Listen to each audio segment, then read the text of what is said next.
Hello friends, welcome back to my channel Legal Buddy. My name is Jayaprakash and in this video we are going to discuss section 6 of the Indian Evidence Act. Relevancy of fact forming part of same transaction, which says that fact which though not in issue are so connected with the fact in issue as to form part of the same transaction are relevant, whether they are occur at same time or place or whether they do not occur at same time or place. इस section कहती है कि अगर कोई एक ऐसा fact है जो किसी मेन फैक्ट इन इशू के साथ कनेक्टेड है वो रेलेवेंट है, चाहे वो सेम टाइम और प्लेस पे अकर्ड हुआ हो, वो घटित हुआ हो या न हुआ. The word relevant as given in section 6 is of great importance. It is important to understand the scope of word relevant as given in section 6 of the Indian Evidence Act 1872.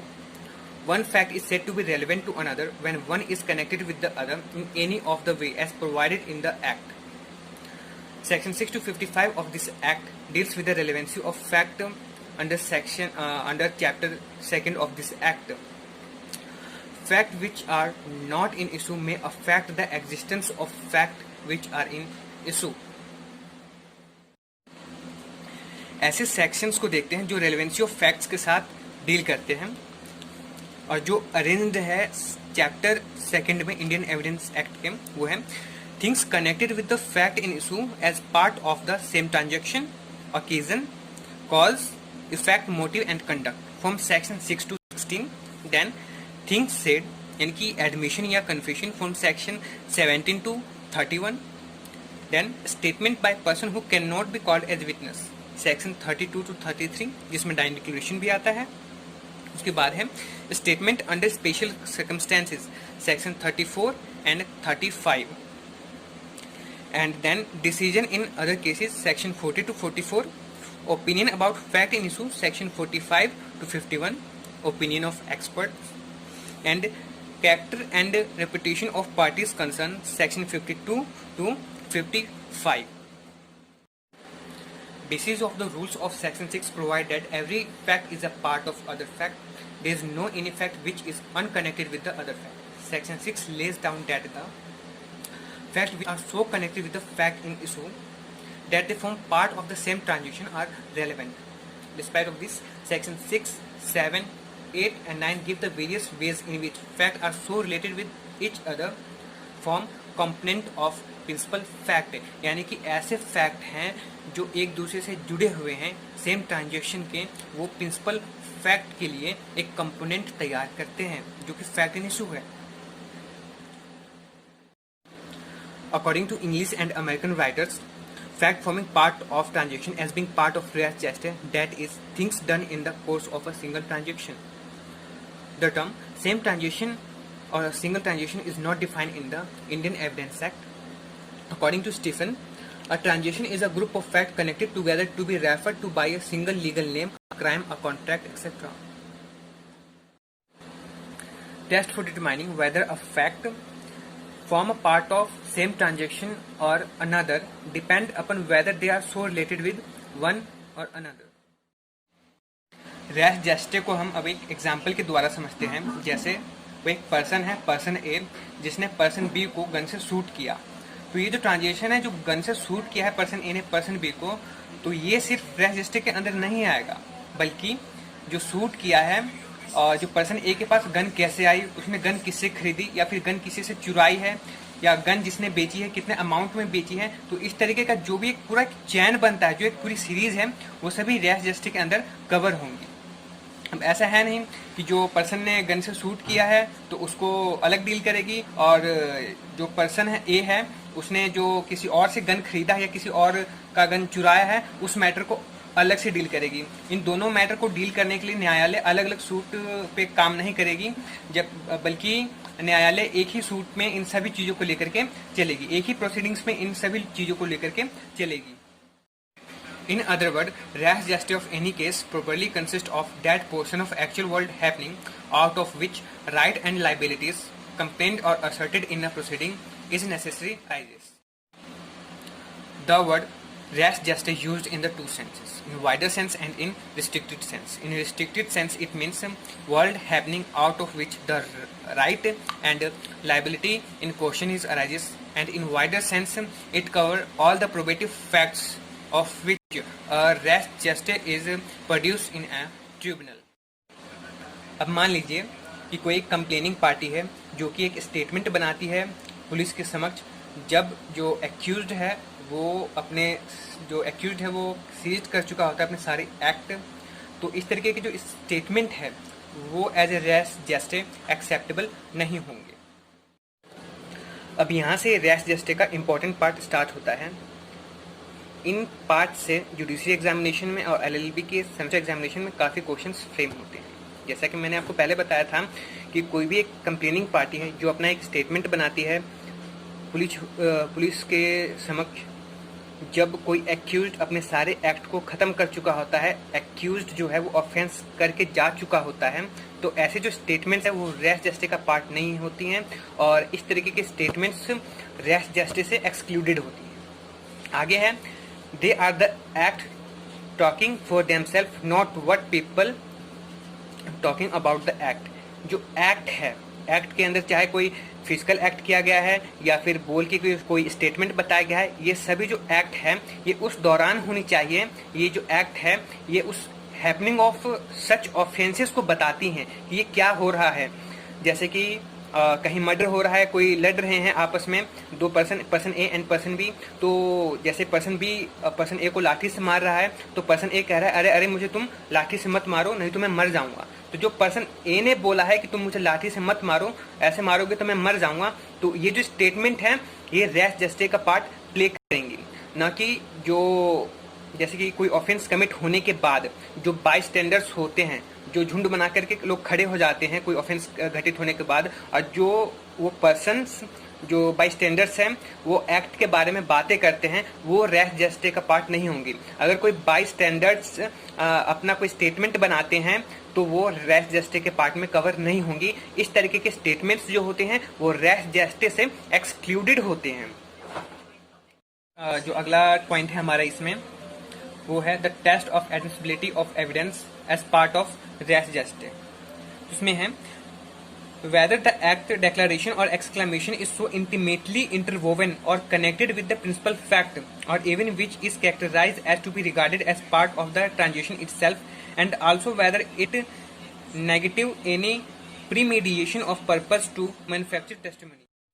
Test of admissibility of evidence as part of res gestae को अभी हमने पढ़ा और इसमें समझा कि किसी भी तरीके का जो कोई भी एक्ट है उसके अंदर जो भी फैक्ट हो, जिस फैक्ट में हमने कुछ डिक्लेयर किया हो या एक्सक्लेमेट किया हो, कुछ बताया हो ऑफेंस के रिगार्डिंग, ऑफेंस के दौरान ही, बस उसी चीज़ को हम रैश जस्टिस के अंदर इंक्लूड करेंगे। जो भी फैक्ट्स हैं वो साइमल्टेनियसली और स्पॉन्टेनियसली अक्कर होने चाहिए ताकि हम उन फैक्ट्स को रैश जस्टिस के अंदर इंक्लूड कर सकें। अगर टाइम पीरियड लग जाता है किसी फैक्ट में या फिर कोई स्टेटमेंट बनाने में, जब तक कि जो एक्यूज्ड है वो ऑफेंस कमिट करके जा चुका होता है, तो ये जो टाइम पीरियड होता है इसके अंदर ना फैब्रिकेशन की पॉसिबिलिटी हो जाती है कि जो स्टेटमेंट बनाएगा या जो फैक्ट्स को जो बताएगा वो उसमें अपने तरफ से कुछ मिर्च मसाला लगा दे, बढ़ा चढ़ा के बातें बता दे। तो इन सब चीज़ों को हम इंक्लूड नहीं करते, सिर्फ साइमल्टेनियसली और जो स्पॉन्टेनियसली जो फैक्ट्स हैं उन फैक्ट्स को रैश जस्टिस के अंदर हम इंक्लूड करते हैं। उन फैक्ट्स को हम एक पूरी सीरीज ऑफ ट्रांजेक्शन के अंदर इंक्लूड करते हैं। हम उन फैक्ट्स को सीरीज ऑफ ट्रांजेक्शन के अंदर इंक्लूड नहीं करते जहां से वो सीरीज ऑफ ट्रांजेक्शन कंप्लीट हो चुका होता है, वो खत्म हो चुका होता है। जैसे कोई ऑफेंस कंप्लीटली खत्म हो चुका है और उसके बाद कुछ बातें की गई हैं उस ऑफेंस के बारे में, तो वो जो ऑफेंस वो जो फैक्ट्स हैं हम उसको इंक्लूड नहीं करेंगे। जैसे मान लीजिए किसी लड़के के साथ कोई रेप हो जाता है, तो उस रेप के दौरान जो भी फैक्ट हैं, जैसे कि उस लड़की ने उस पर्सन को धक्का दिया या फिर उस पर्सन ने उसके साथ जबरदस्ती की, तो उस लड़की ने ऑफेंस कमिट होने के टाइम में उसे कहा कि प्लीज़ आप मुझे छोड़ दो, ऐसा ना करो। ये सब जो चीज़ें हैं उन्हें हम एज ए रैश जस्टिस तो एक्सेप्ट करेंगे क्योंकि ये सब चीज़ें उसी एक्ट के दौरान कमिट हो रही हैं। लेकिन अगर वही लड़की घर आके बताती है कि मेरे साथ ऐसा ऐसा हुआ है अपनी माँ से या अपने रिलेटिव से, तो जो वो लड़की अपने माँ से या अपने रिलेटिव से बता रही है कि मेरे साथ जो गलत हुआ है, वो जो स्टेटमेंट है जो वो बता रही है, वो as a res gestae accept नहीं किया जाएगा। सिर्फ वही स्टेटमेंट या वही फैक्ट एक्सेप्ट किया जाएगा एज ए रेस जस्टे जो ऑफेंस कमिट करने के दौरान स्पॉन्टेनियसली या साइमल्टेनियसली बोले गए हैं या फिर कोई ऐसा एक्ट उस ऑफेंस कमिट होने के दौरान किए गए हैं। Fact forming part of res gestae. अब ऐसे कौन से फैक्ट हैं जिसको हम रेस जस्टे के अंदर इंक्लूड करेंगे, इसको एक बार और हम समझ लेते हैं। इसमें हम the transaction consist both the physical act and word accompanying such physical act whether spoken by the person doing such act और person to whom such act are done और एनी अदर पर्सन और persons.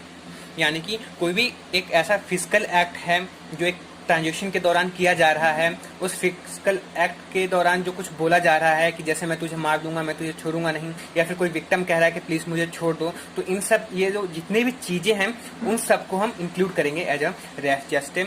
चाहे ये जो चीजें हैं ये victim ने बोली हो, ये एक्यूज ने बोली हो, या फिर कोई ऐसा थर्ड पर्सन है जो उस एक्ट के घटित होने के समय वहां मौजूद है और कह रहा हो कि प्लीज आप इसे छोड़ दो, ऐसा ना करो। या फिर बीच बचाव भी कई पक्ष करते हैं ऑन द स्पॉट। जब कोई क्राइम कमिट हो रहा होता है तो जो बीच बचाव करने वाला पक्ष होता है वो भी अगर कुछ कहता है साइमल्टेनियसली या फिर स्पॉन्टेनियसली, तो उस फैक्ट को भी, यानी कि वो जो बातें कह रहा है, जो वो स्टेटमेंट दे रहा है, या फिर अगर वो किसी को पकड़ के कह रहा है कि छोड़ दो, लड़ाई मत करो, तो इन सब चीजों को भी as a res gestae accept किया जाएगा। Res gestae applies to a crime means a complete transaction from its starting points to its ending point. अब ऐसा नहीं है कि हम किसी भी फैक्ट्स को बीच में से उठाएं और उसके एंडिंग पॉइंट तक पहुंचा दें और कह दें कि रेस जस्टे। ऐसे पॉइंट्स, ऐसे फैक्ट्स जो बीच से उठा करके एंडिंग पॉइंट तक पहुंचा दिए जाते हैं वो रेस जस्टे के अंदर एक्सेप्टेबल नहीं होंगे। या फिर कोई ऐसे फैक्ट्स हैं जो स्टार्टिंग से लेकर के बीच तक ला करके हम छोड़ दें, उसके कंक्लूजन तक ना पहुंचाएं, ऐसे फैक्ट्स को भी रेस जस्टे के अंदर एक्सेप्टेबल नहीं है। सिर्फ ऐसे फैक्ट्स एक्सेप्टेबल हैं जो कि पूरे सीरीज ऑफ ट्रांजैक्शंस को बताते हों, उसकी स्टार्टिंग पॉइंट से लेकर के उसके एंडिंग पॉइंट से लेकर के। इसमें टाइम का कोई रोल नहीं है, क्योंकि कई ऐसे ऑफेंस होते हैं जो एक दिन में घटित हो जाते हैं, कुछ एक घंटे में हो जाते हैं, और कुछ ऐसे होते हैं जिसमें कई महीनों का भी टाइम लग सकता है। जैसे कि कोई टेररिस्ट प्लानिंग या कोई टेररिस्ट अटैक जब होता है तो उसमें काफ़ी लंबी चौड़ी प्लानिंग होती है और काफ़ी ज़्यादा समय लगता है आतंकवादियों को। अब अगला पॉइंट है हमारा statement as to res gestae. ऐसे कौन सा स्टेटमेंट है जो कि हम रेस जस्टे के अंदर इंक्लूड करेंगे? तो ऐसे वही स्टेटमेंट है जैसे कि मैंने पहले भी बताया था कि कोई ऑफेंस कमिट हो रहा हो, उस ऑफेंस के कमिट होने के दौरान ही अगर कोई स्टेटमेंट बनाई जा रही है वो एक्सेप्टेबल होंगे। एक केस है Gentela Vijay Vardhan Rao and other versus state of Andhra Pradesh AIR 1996 में, जिसमें सुप्रीम कोर्ट ने भी यही बात की है कि statement recorded by magistrate did not form part of res gestae. यानी कि इस केस के हिसाब से हम समझ सकते हैं कि अगर कोई भी एक ऐसी स्टेटमेंट है जो ऑफेंस के सीज्ड होने के बाद, ऑफेंस के खत्म होने के बाद बनाई जाती है, वो as a part of res gestae नहीं होगा। या फिर हम इसको इस तरीके से समझ सकते हैं जैसे कोई विक्टिम है, अगर वो कोई स्टेटमेंट दे रहा है पुलिस को ऑफेंस खत्म होने के बाद, तो इस तरीके की जो स्टेटमेंट है वो as a part of res gestae included नहीं होंगी। या फिर कोई स्टेटमेंट दिया जा रहा है मजिस्ट्रेट के सामने, जैसा कि इस केस में है, तो उस तरीके के जो स्टेटमेंट्स हैं वो भी as a part of res gestae included नहीं होंगे। Our next point is space and territorial boundaries as to res gestae. जिस तरीके की जो लिमिटेशन है टाइम के रिगार्डिंग या स्टेटमेंट के रिगार्डिंग, उस तरीके की कोई भी लिमिटेशंस स्पेस या territorial boundaries as to res gestae पे इम्पोज नहीं है। क्योंकि जो फैक्ट्स हैं वो एक छोटे से कमरे में भी हमें मिल सकते हैं। जैसे कि अगर किसी का मर्डर कर दिया गया है एक कमरे में तकिए से मुंह दबा करके, या फिर कोई आर्म्ड रिबेलियन है जो कि एक बहुत ही बड़े स्केल पे होता है जिसमें पूरी एक कंट्रीज भी कवर हो जाती है, कई कॉन्टिनेंट भी कवर हो सकते हैं। तो इस तरीके से जो स्पेस या टेरिटोरियल बाउंड्रीज है उस पर किसी भी प्रकार का कोई भी लिमिटेशन इम्पोज नहीं है। एक केस है आर वर्सेस बेडिंगफाइड 1695 में। इसमें है a women with a throat cut come out of the room, एक वुमेन कटे हुए थ्रॉट के साथ रूम से बाहर आती है और suddenly and said to witness, जो कि उसकी आंटी होती है, उसे कहती है, aunt see Bedingfield has done to me, देखो बेडिंगफाइड ने क्या कर दिया। इस केस में चीफ जस्टिस कॉकबर्न कहते हैं कि it is to be not admissible as res gestae because the statement was made after the incident was over, क्योंकि जो लड़की है उसने अपनी आंट से कहा है कि देखो थ्रॉट काट दिया मेरा बेडिंगफाइड ने। ये जो स्टेटमेंट बोला है इसने अपने आंट से, वो इंसिडेंट ओवर होने के बाद बोला है, ना कि इंसिडेंट के दौरान। अगर ये इंसिडेंट के दौरान कहती कि देखो आंट बेडिंगफाइड क्या कर रहा है मेरे साथ, ये मुझे मार रहा है, तो वो statement as a res gestae acceptable होता, न कि ये स्टेटमेंट जो कि इंसिडेंट ओवर होने के बाद बोला गया है या कहा गया है।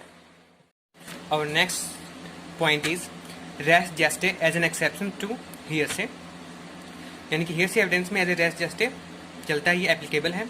इसमें केस है आर वर्सेस फोस्टर 1834 में। इसमें है the deceased has been killed in an accident by the speeding truck.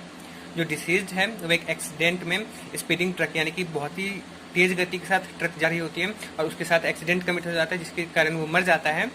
तो the witness had not seen accident but only the speeding truck. और जो विटनेस होता है वो एक्सीडेंट नहीं देखता है, बस ये देखता है कि एक बहुत ही तेज गति के साथ कोई ट्रक है वो जा रही होती है।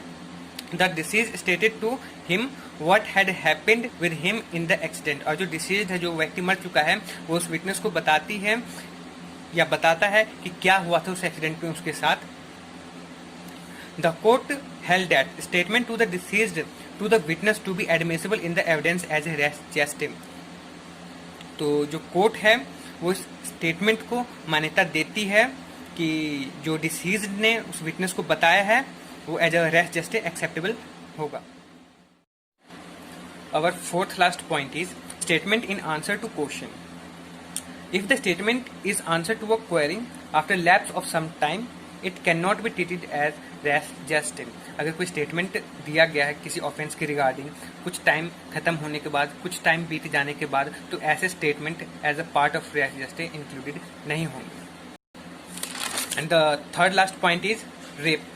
It is very important from the judiciary point of view and in LLB semester examination it is often asked. इसमें भी एक केस है गुलाम वर्सेस आर 1930 में. When the raped girl made a statement to her mother after the rape, when the culprit had gone away and the girl come home from the scene of occurrence, it was held not to be admissible under section 6 as part of the same transaction. ये इस video में मैंने पहले भी ये discuss किया था कि अगर किसी लड़की के साथ कोई रेप होता है और वो बाद में घर आकर के अपनी माँ को बताती है कि क्या हुआ है, तो वो जो स्टेटमेंट अपने माँ को देती है वो as a part of res gestae under section 6 admissible नहीं होगा। और जो सेकंड है हमारा, सेकंड लास्ट मोस्ट इम्पॉर्टेंट है पॉइंट, स्टेटमेंट बाई स्टैंडर्ड्स. जो बाई स्टैंडर्ड्स हैं, अगर वो एक्चुअल क्राइम जो कमिट हो रहा होता है उस टाइम प्रेजेंट हैं और उनके द्वारा कोई स्टेटमेंट बनाई जाती है तो वो स्टेटमेंट एडमिसिबल है. अगर कोई बाई स्टैंडर्ड ऑफेंस कमिट खत्म होने के बाद आ जाते हैं और वो ऑफेंस के रिगार्डिंग कोई स्टेटमेंट देते हैं या कहते हैं कि ये स्टेटमेंट या ये ऑफेंस जो है इस तरीके से कमिट हुआ होगा, तो इस तरीके के जो स्टेटमेंट्स हैं वो as a res gestae under section 6 admissible नहीं होगा. और यहाँ जो बाई स्टैंडर्ड का मतलब है वो बाई स्टैंडर्ड है जो कि ऑफेंस जब कमिट हो रहा होता है उस कॉन्टिन्यूस टाइम में ऑफेंस कमिट होने के प्लेस पे प्रेजेंट होते हैं, ना कि वो जो बाद में ऑफेंस कमिट होने के बाद में झुंड बना करके आ जाते हैं. लास्ट पॉइंट है हमारा ये FIR वैन रेस जस्टिस. इसमें दो केसेज हैं, Shyam Nandan Singh versus state of Bihar 1991 और Sawal Das versus state of Bihar AIR 1974. इस केस को हम पढ़ते हैं. इसमें है if a witness present at the scene of occurrence see the whole occurrence from beginning to end may cry about the offence being committed and people from vicinity reach, he tells the story of the occurrence of crime and then after some time goes to police station and make the FIR. The making of the report is a part of the transaction and so it amount to res justice. अगर इस case में इतनी देरी हो चुकी होती कि statement के साथ फैब्रिकेशन पॉसिबिलिटी हो जाती, तो जो एफआईआर फिर जो बाद में रजिस्टर्ड करवाया जाता, फिर वो FIR as a part of res gestae नहीं होता। लेकिन इस केस में इतना टाइम लैप्स नहीं हुआ था कि आपका जो एफआईआर है उसमें जो आप स्टेटमेंट देंगे उसमें आप फैब्रिकेट कर सकें। इसलिए इस केस में जो एफआईआर दिया गया है वो as a part of res gestae है। इसका ये मतलब निकलता है कि अगर आप एफआईआर रजिस्टर्ड करवाते हैं, अगर वो साइमल्टेनियसली और कंटिन्यूसली उस एक्ट से रिलेटेड है बिना टाइम लैप्स के, तो वो as a part of res gestae acceptable होगा। अगर उसमें इतना टाइम लग जाता है कि उसके बीच में फैब्रिकेशन की पॉसिबिलिटी बढ़ जाती है, तब इस तरीके का जो एफआईआर होगा वो as a part of res gestae acceptable नहीं होगा।